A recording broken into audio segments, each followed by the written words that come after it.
सुप्रभातम बच्चों। आज हम लोग क्या पढ़ेंगे? धातु ज्ञानम। धातु किसे कहते हैं? संस्कृत में धातु और हिंदी में क्रिया। क्रिया आप लोग जानते हैं किसे कहा जाता है? जिससे किसी काम का होना या करना पता चले उसे क्रिया कहते हैं।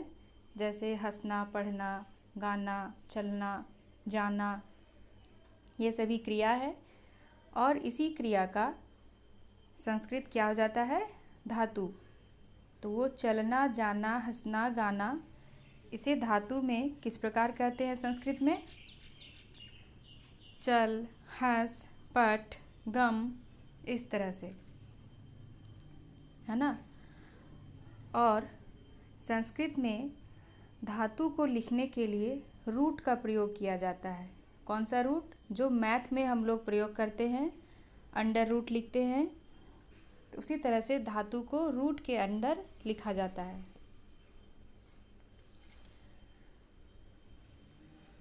अब आइए अपने चैप्टर में, आपके चैप्टर में पार्ट 7 में धातु ज्ञानम में हमें सिर्फ प्रथम पुरुष के तीनों वचन को पढ़ना है। प्रथम पुरुष में कौन आता है? सह, तौ, ते पुल्लिंग में। स्त्रीलिंग में कौन आ गया? सा, ते, ता। और नपुंसक लिंग में क्या आ गया? तत्, ते, तानि। इन तीनों लिंगों का फॉर्मूला एक ही होता है। क्या होता है? ती, तह, अंति। ती, तह, अंति सह, तौ, ते के साथ भी लगेगा, सा, ते, ता के साथ भी लगेगा और तत्, ते, तानि के साथ भी लगेगा। अब हम लोग फॉर्मूला में किसी धातु को लगाकर देखते हैं। मान लेते हैं चैप्टर के अनुसार पत धातु। पत मतलब गिरना। गिरना को संस्कृत में क्या कहते हैं? धातु में पत। तो पत धातु में फॉर्मूला लग गया ती। तो हो गया क्या? पत प्लस ती, पतती। ये एक वचन हो गया। द्विवचन हो गया पत प्लस तह। तो क्या हो गया? पततः। ये हो गया द्विवचन।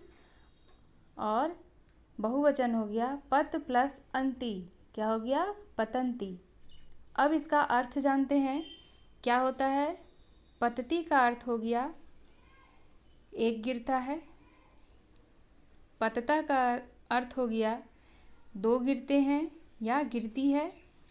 और पतंती का अर्थ हो गया अनेक गिरते हैं या गिरती है। अब इसका सेंटेंस हम लोग तीनों लिंगों में अलग अलग करके देखते हैं। एक वचन प्रथम पुरुष पुल्लिंग। क्या हो गया? जैसे कोई बच्चे के बारे में है, एक लड़का गिरता है, तो क्या हो जाएगा सेंटेंस? एक लड़का का संस्कृत हो गया बालः। और उसके साथ हम लोग पत में फॉर्मूला लगा दिए ती। क्या हो गया? पतती। एक लड़का है तो एक वचन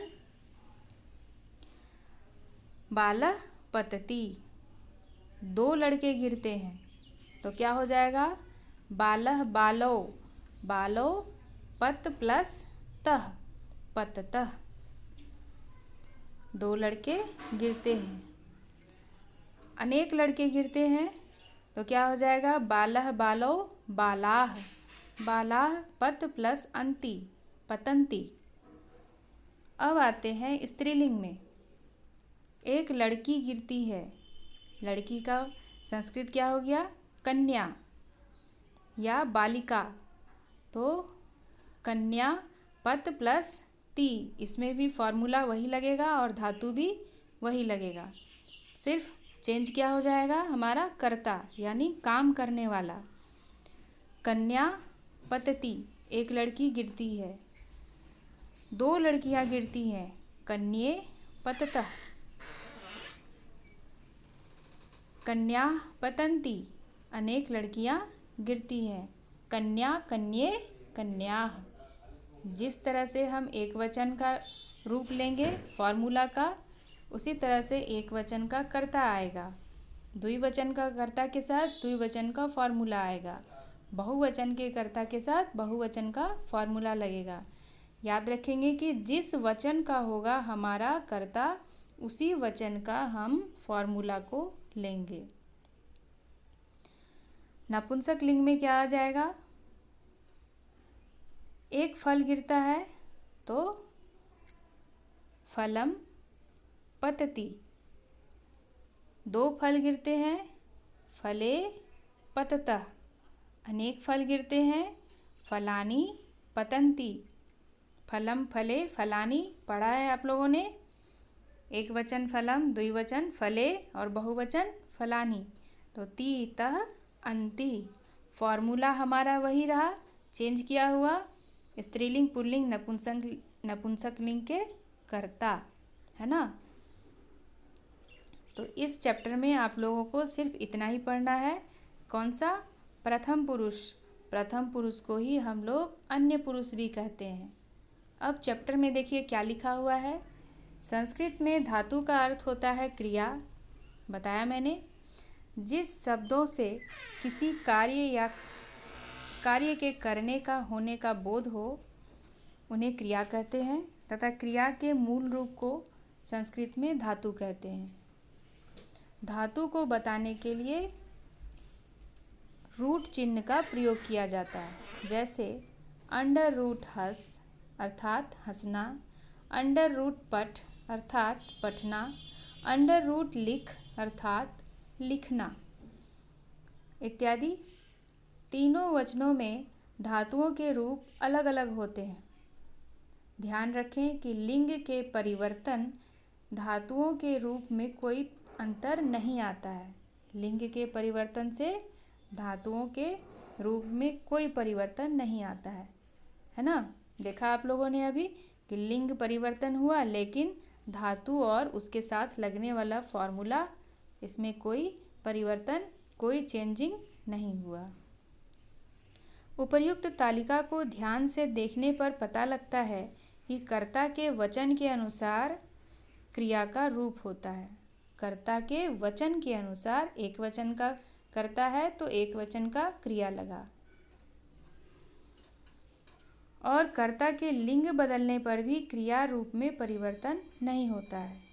कर्ता का लिंग परिवर्तन हुआ तो फिर भी क्रिया हमारा वही हुआ, पतति पतति पतति, नपुंसक हो या स्त्रीलिंग हो या पुल्लिंग हो, तीनों में लगा। यहाँ पर धातु का वर्तमान काल में प्रयोग हुआ है ना। हम लोग वर्तमान काल अर्थात लट लकार, जिसे संस्कृत में लट लकार कहते हैं, वर्तमान काल को संस्कृत में लट लकार कहा जाता है। लट अर्थात वर्तमान और काल अर्थात लकार, जिसे आप लोग इंग्लिश में क्या कहते हैं? प्रेजेंट टेंस, है ना। आज आप लोग इसी चैप्टर को पढ़ेंगे दोबारा घर पे और देखेंगे कि सेंटेंस कैसे बनता है। ती तह अंति, याद रखेंगे। फॉर्मूला हमारा क्या है प्रथम पुरुष का? ती तह अंति। कल मैं फिर आगे बताऊंगी कि इसे और कैसे प्रयोग में, वाक्यों के रूप में प्रयोग में कैसे लाना है, और वाक्य और भी धातुओं और क्रियाओं